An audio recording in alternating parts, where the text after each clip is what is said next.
My name is Paul Nathan. I'm a lawyer in San Francisco, and in my practice, we represent exclusively women in custody, divorce, and support matters, as well as injured parties in personal injury accident lawsuits. But the majority of our practice, I would say, is the representing women in divorce, custody, and support.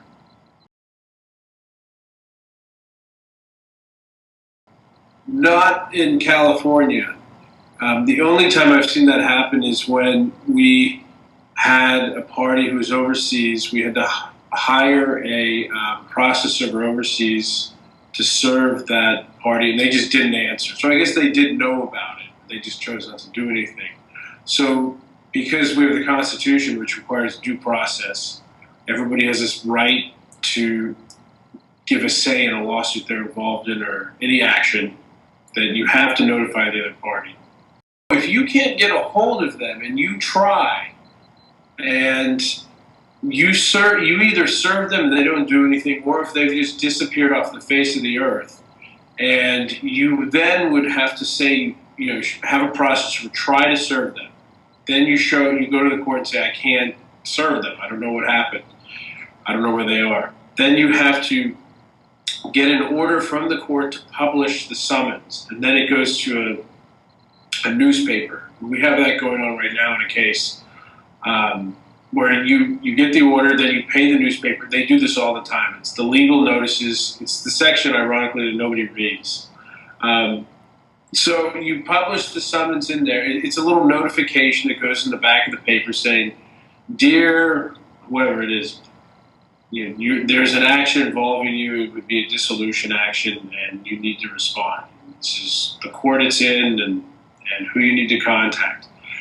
Assuming that the person doesn't respond to that, because that has to run for 4 weeks. If they don't respond, because most likely they won't, like I said, nobody reads that section of the newspaper, then you can file what's called default, which means that you automatically can just go forward on your own.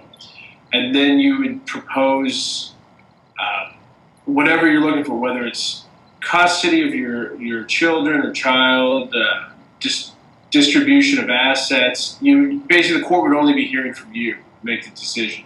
But that's the only way that you can get around not having the other party involved.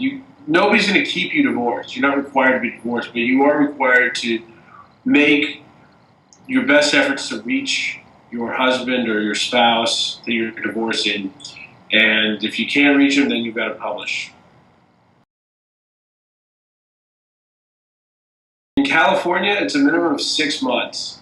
You have to wait 6 months, and then you can be divorced right after that. So even if you do get a default, meaning that you published and you tried everything you can, or you served the other party and they just choose to ignore it, and you get your default, you still have to wait 6 months. So what happens generally in California is you can submit your judgment for divorce ahead of time, and on day 181, day 6 months and 1 day, the court will then sign off on it and mail it back to you, and then you'll be officially divorced.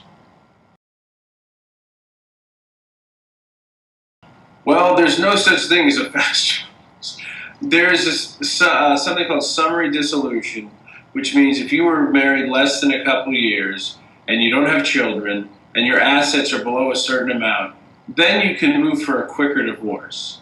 But generally, those, in my experience, and I'm sure the lawyers have different experience, but in my experience, they don't work very often, because there's going to be, here's the thing about divorce. No matter how big or small it is, somebody's upset that the divorce is taking place. And you have hurt feelings, and you have emotions involved. And it's different than any other type of lawsuits. I've handled lawsuits of all different facets of the law. And divorce law or family law or custody, that encompasses, so I always say lawsuits, the saying all's fair in love and war. And a lawsuit oftentimes turns out to be a war. Well, the divorce is the only time you'll have both love and war at issue. Not like a normal lawsuit. So it's generally, there will be some dispute where the summary dissolution won't work. And so you have to go through the normal process. I have clients who often come to me with, well, my husband wants to have an amicable divorce. Okay, that's wonderful. But it's amicable until the other party doesn't get what they want. So the party that's suggesting let's have an amicable divorce, they're all happy until you assert your rights, and then everything goes to hell, and it's no longer amicable.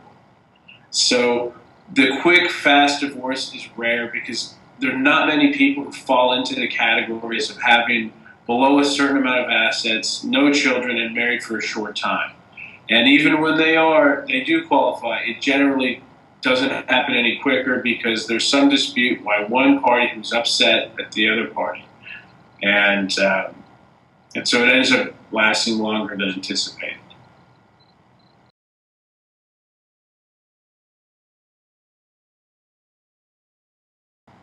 Well, in the United States, we have a history. The history is that in our legal system is that each party pays their own legal fees.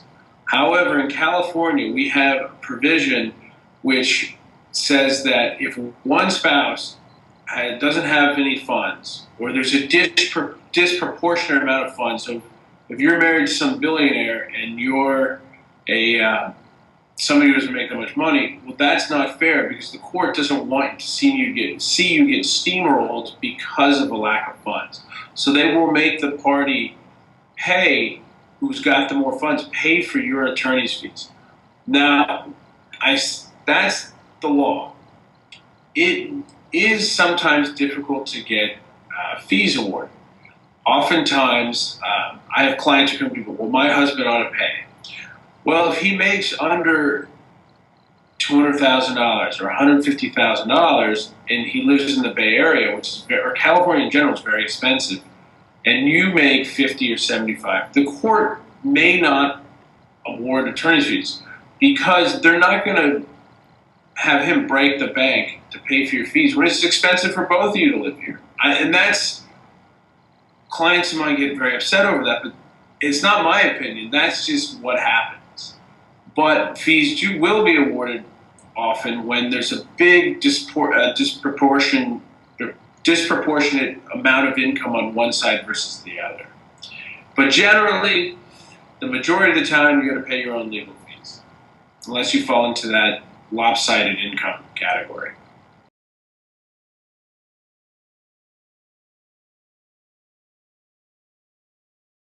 Well, that comes back to what we just spoke about, how you have one party who's upset. So I have a case right now where we are trying to settle this case. We're making a very reasonable settlement offer. My client just wants it done. It's not a long-term divorce.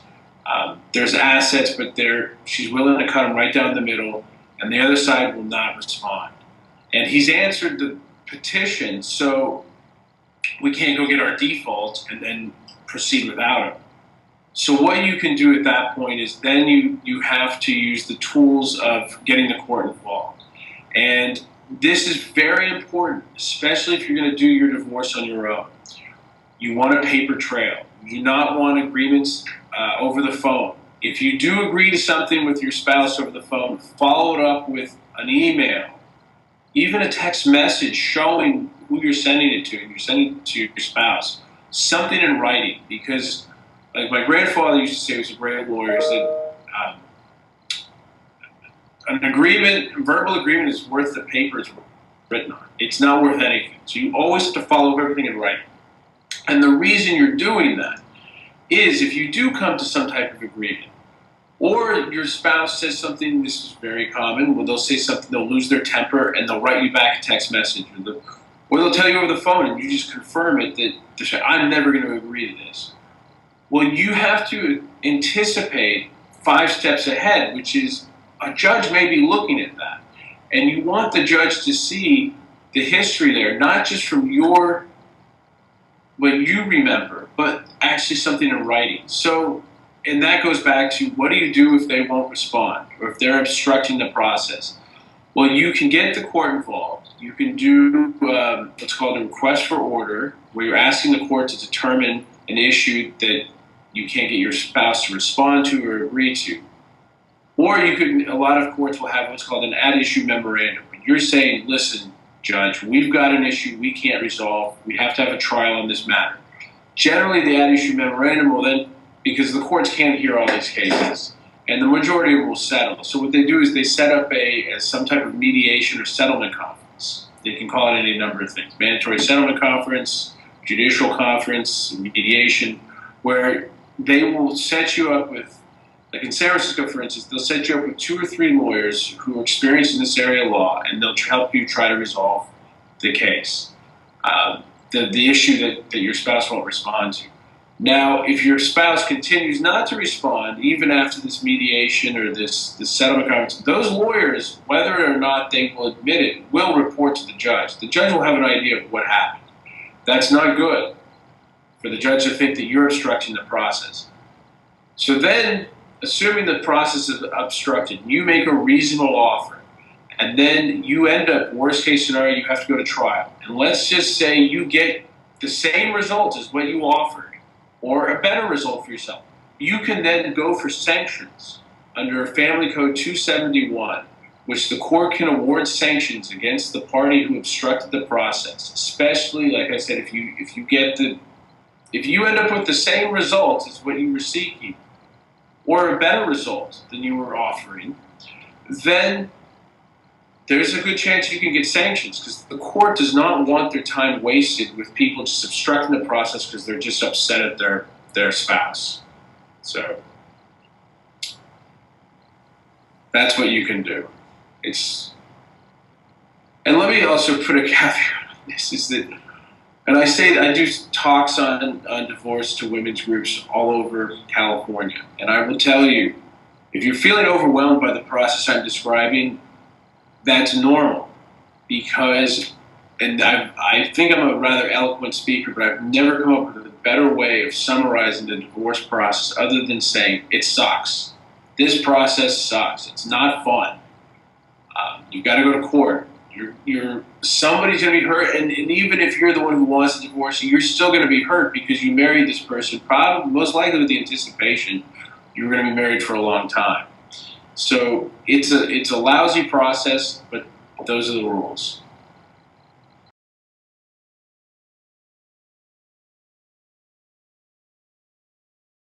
So you can do that. There's 2 ways to go about it. One is you just drop both of you have to agree to drop the petition for dissolution. Whether or not, normally in a case, if you're the plaintiff or the moving party, you can just dismiss your lawsuit. Here, you have to get the other side to agree. You dismiss it, you're done, and you go back and live happily ever after. The other option is you go through with the process, and in almost every marital settlement agreement, at least every one I've ever drafted, there is a portion in there that says, if you reconcile, this agreement stays in effect. So, but you can still get reconciled, but your property distribution's done, whatever support you agree to, that's the way it is, the custody. But it contemplates, every marital settlement agreement should contemplate a reconciliation, even though it doesn't happen very often. And then on that note, the first thing I ask when somebody comes into my office and they say, well, I want a divorce. Okay, this is a big deal, what you're asking for. This is going to have some major repercussions. So have you tried therapy or counseling or marriage, some type of marriage therapy? And if you haven't, and you might want to give that a shot before you jump right into a divorce, because you can always file for divorce, but you can't always take it back. So if there's any glimmer of hope of reconciliation, no matter how upset you are, I always recommend trying the marriage counseling first.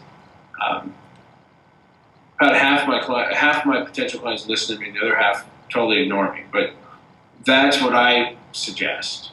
So.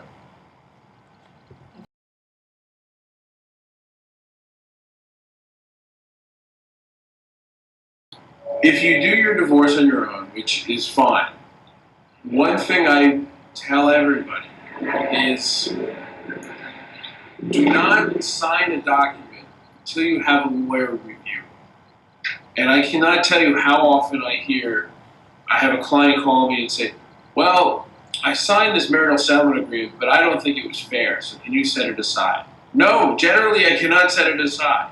No matter how good, you can hire Superman to be your lawyer. They're not going to be able to set it aside short of showing fraud or undisclosed assets or something. But just pay the hour or two you need to pay a lawyer. Find a lawyer experienced in this area of law.